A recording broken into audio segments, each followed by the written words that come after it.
Well, up until now, all of the blocks that we've been using have been pretty much self-contained. You bring one out, you set all of its settings down here in the control panel, and the block knows everything it needs to know in order to get its job done. But there's times that you'd like these blocks to be able to communicate between each other. For example, suppose I had a loop and I wanted to show on the display of my robot what the loop count is, how many times this loop is spun around.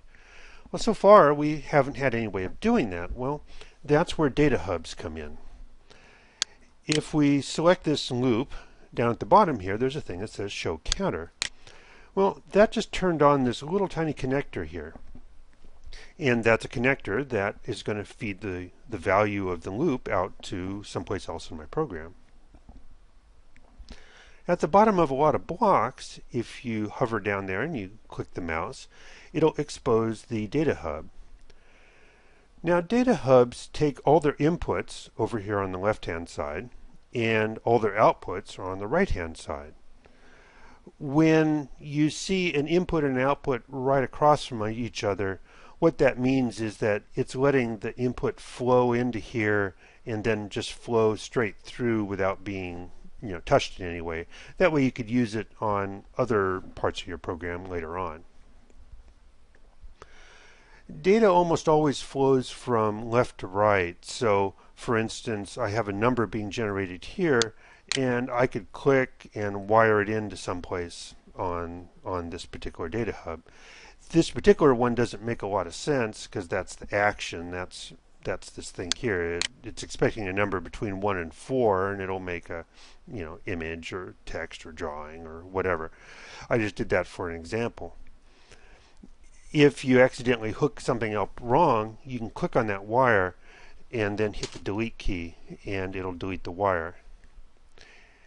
If you hook a value up to some place that's expecting a different kind of value, then you'll get this broken wire symbol. That's the little gray wire with all the dots in it.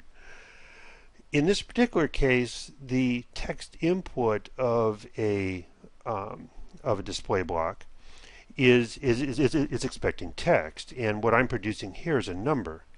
So we need to somehow convert it if we're going to be able to feed it into our display block.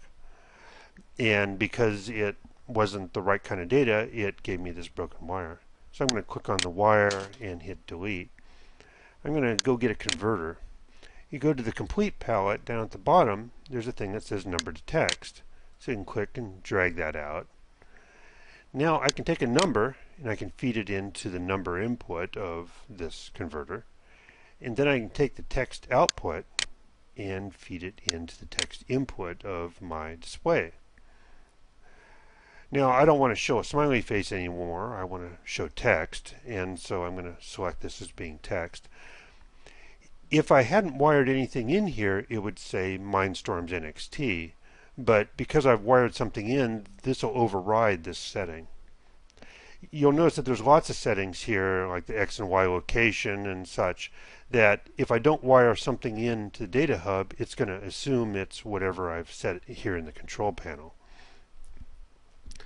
Now the wires are different colors. The text wires are orange, the yellow wires are for numbers. There's also a logic value, which is yes and no, 1 and 0, and that'll be a different color again. You just need to make sure that if something's expecting logic, you feed it logic. If you're expecting text, you feed it text. There's way more of these things to control than you'd ever want to control, and keeping them straight is hard. So you'll want to go and get help on things. Yes, I would like to allow the block content. Thank you very much. And we'll go down to the display block, for example. If you scroll down towards the bottom, it'll tell you what all the different inputs and outputs of a data hub is, and this changes depending on what the block is. You'll want to study these pretty carefully to see what it is you can control.